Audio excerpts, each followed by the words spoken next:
रक्कम यामधून लुटण्यात आलेली आहे आणि परत किती मिळाले? फक्त 26,000 रुपये. फेक कॉल, मनी लॉन्ड्रिंग अनेकदा सांगितलं जातं तुमच्यावर गुन्हा दाखल झालेला आहे, तुमच्यावर कारवाई होणार आहे, कारवाई टाळायची असेल तर पैसे द्यावे लागतील. अनेक जण या कॉलला घाबरतात आणि पैसे देतात. 36 गुन्हे अशा प्रकारचे एकट्या पुण्यामध्ये दाखल झालेले आहेत. 11 कोटी रुपये लुटले गेलेले आहेत. परत किती मिळाले? 0. फेक कॉल MNJ, आम्ही महाराष्ट्र निगम गॅस लिमिटेड करून बोलतोय, तुमचं गॅस कनेक्शन आहे, तुम्ही पैसे भरलेले नाहीये, तुम्ही पैसे भरलेले नसाल तर तुमचं गॅस कनेक्शन कापलं जाईल. हेच वीज बिलांच्या बाबतीत सुद्धा होत होतं. अनेक जण या कॉल्सना फसले, पैसे लुटले गेले. 20 गुन्हे आतापर्यंत दाखल झालेत पुण्यात. 1 कोटी रुपये अनेकांच्या खात्यांमधनं लुटले गेले. परत किती मिळाले? 1ही रुपया नाही.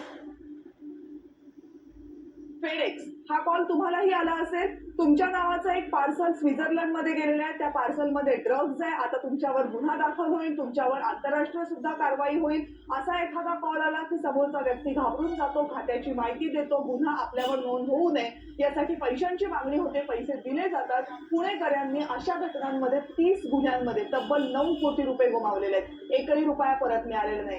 शेअर ट्रेडिंग, प्रत्येकाला शेअर मध्ये गुंतवणूक करायची असते, माहिती फारशी नसते, याचा फायदा घेऊन शेअर ट्रेडिंग संदर्भातले गुन्हे केले जातात. याचा आकडा सगळ्यात मोठा आहे. तब्बल 395 गुन्हे या संदर्भातले दाखल झालेले आहेत आणि यामध्ये लुटलेली रक्कम थोडी थोडकी नाही. एकट्या पुणेकरांच्या खिशातनं तब्बल 133 कोटी रुपये शेअर ट्रेडिंगच्या फ्रॉड मधनं लुटले गेलेले आहेत. जेमतेम 72 लाख रुपये यातनं परत मिळाले. टास्क फ्रॉड, एखादं टास्क करायला द्यायचं आणि मग त्याच्या माध्यमातून फ्रॉड करून घ्यायचे. 212 गुन्हे अशा प्रकारचे दाखल झालेले आहेत. त्यातनं 31 कोटी रुपये लुटले गेले, 35 लाख रुपये जेमतेम परत मिळाले. आणि इतर गुन्हे म्हणजे इतर प्रकारचे जे फोन तुम्हाला येतात आणि मग तुमच्याकडनं OTP मागितला जातो किंवा तुम्हाला एखादी लिंक पाठवली जाते, त्या लिंकवर तुम्ही क्लिक करता आणि तुमचं खातं रिकामं होतं. अशा प्रकारचे 142 गुन्हे आतापर्यंत दाखल झालेत पुण्यामध्ये. 10 कोटी रुपये लुटले गेलेले आहेत आणि परत किती मिळाले? जेमतेम 10 लाख रुपये परत मिळवण्यात यश आले.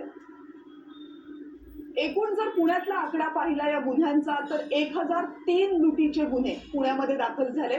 यामध्ये 218 कोटी रुपये पुणेकरांच्या खिशातनं गेले आणि जेमतेम 1 कोटी रुपये परत मिळाले. आता विचार करा, जर एकट्या पुण्याचा आकडा 1218 कोटीचा 9 महिन्यांचा असेल तर देशभराचा आकडा किती? या सगळ्या आकड्याची जेव्हा माहिती मी घेत होती त्यावेळेस मी जरा देशभरातली आकडेवारी पाहण्याचा विचार केला.